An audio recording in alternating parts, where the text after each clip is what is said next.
What's up, guys? Karan here. It's been a while. I forgot. I didn't even get my PK case tournament deck profile for you guys, so sorry about that. But I'm here with another deck profile. I won half a case, but I'm playing another 60 card contraption. It's a CYBERSE Eldlicch Artifact DP Brave, and I played this deck. I thought the concept was pretty cool, and it plays like real traps, and it plays a bunch of hand traps, and then it plays like the CYBERSE engine. So that's really cool. Yeah, I think overall this deck's pretty good, and the way this format's been, there's just so many good decks right now. So I figured maybe I can try something new besides PK, and yeah, I came up with this, and I definitely enjoy it. Probably will play for the future.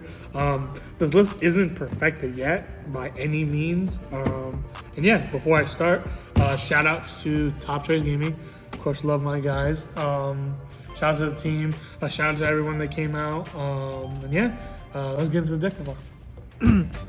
So of course 60 cards. We kind of have it broken down into little roles. So we have the CYBERSE engine, 3 Sign It Gadget, 2 Firewall Guardian, and 2 Dotscaper. Definitely also followed by the 1 Sign It Mining.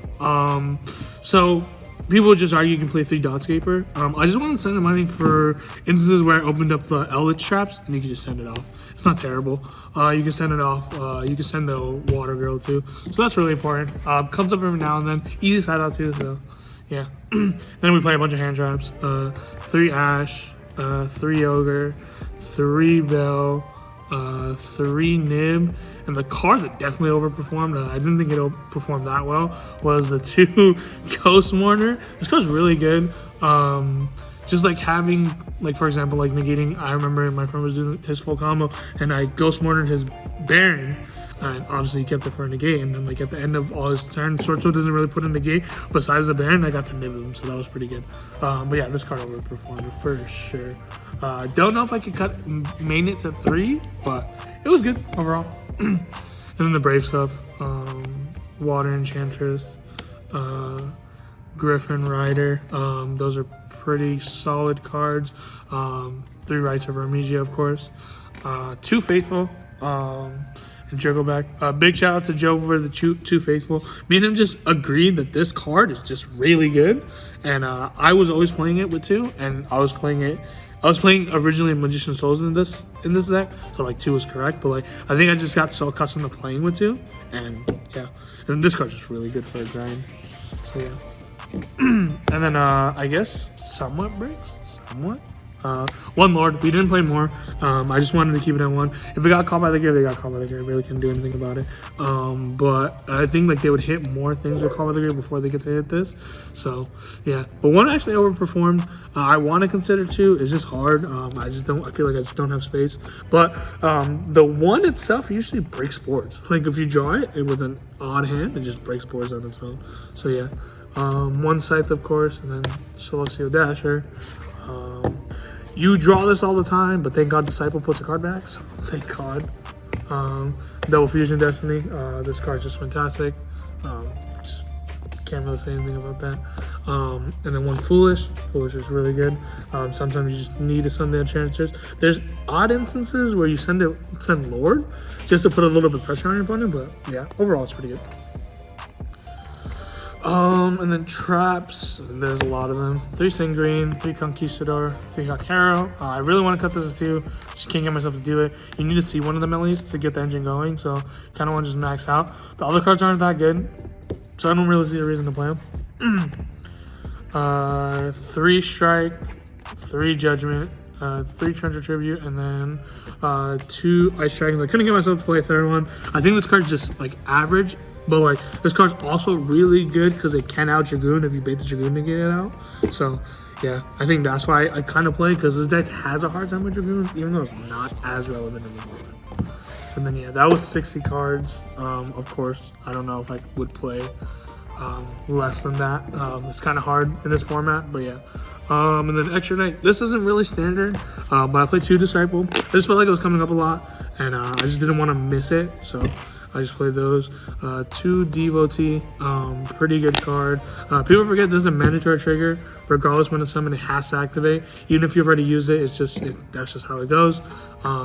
Link Spider, Anaconda, IP, the only card I probably made least of, CYBERSE.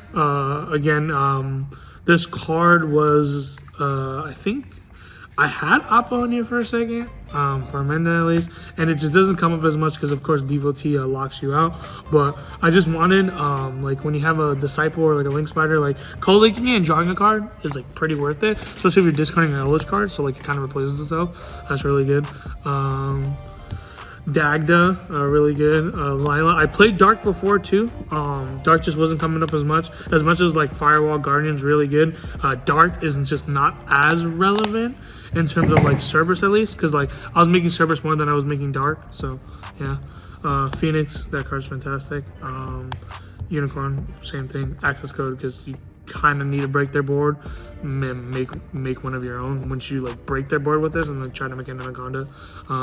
DPE, of course, and then Savage actually came up a lot more than I anticipated. It was originally Pallades, but it's just like there's times where you have a hand trap and you can just normal summon. If you have Faithful already, you can just add a Draco Bag if you haven't already. So that was really clutch. And then like it's a negate, so they kind of have to do something to it. Very important. And then the side deck is just actually just glue stuff. It's 2 Lord, 1 Lancia. I wanted to play more, at least 1 in my main deck. I just couldn't get myself to do it because I actually just don't leave Dagda on the field still. So yeah, we played 3 Sanctum, just like when they make me go first. And it's just really good. There's a lot of instances where I was setting my Lancia of Dagda and like they were just like playing recklessly, and I just flip Sanctum. So really important. 3 summon limit. This card's just really good. 3 Dark and 1v1. Also really good. And then 3 evenly match. This card pretty good. Most of these cards are really good. Notice that these are only going first, essentially. Besides these, of course, these are going second. But like this paired with like Strike breaks the board. This, like, if I go first, basically allows them not to play, because I can force a Droplet out beforehand and then just flip this. And like, I don't know if they keep Ash, they keep Ash and they can Ash this, but like I don't think there's so many things I would have done before they get to Ash this. So that's like super important. But yeah, overall this deck is really solid. I like it. I probably would play it for the format still. I just need to tweak it a little bit. I feel like I need to play 3 Ghost Mortar for sure. And then like, again, I shout out the team earlier, but a big shout out to Joe, because he actually played this deck as well on Friday in a MetaMat tournament. He won with it. It was kind of the rough draft of it. It was more solidified. It's more solidified now than it was back then, but it was only a couple cards off, so it just got a little bit more solidified now. And yeah, I feel like the way this deck is built is pretty good, and like it doesn't help that I opened up very consistent almost every game. There is some games you open up too many starters, like double CYBERSE Gadget and stuff like that, but like you can't really control that. You want to have mass consistency. And yeah, if you guys have any other suggestions, I would love to hear them, because this deck is just like, I mean this deck has existed before, but I really haven't like looked at any prior lists. I just kind of built it with my knowledge of the deck, and yeah, it's a cool way to play it for sure, don't get me wrong, but I feel like this is more relevant way to play it than the glue one. The glue one's cool, don't get me wrong, but this one I feel like it just has a higher ceiling. But yeah, with that being said, thank you for checking the deck profile out. Hopefully we get to see you guys here at Top Choice Gaming, and with that being said, you guys have a great day.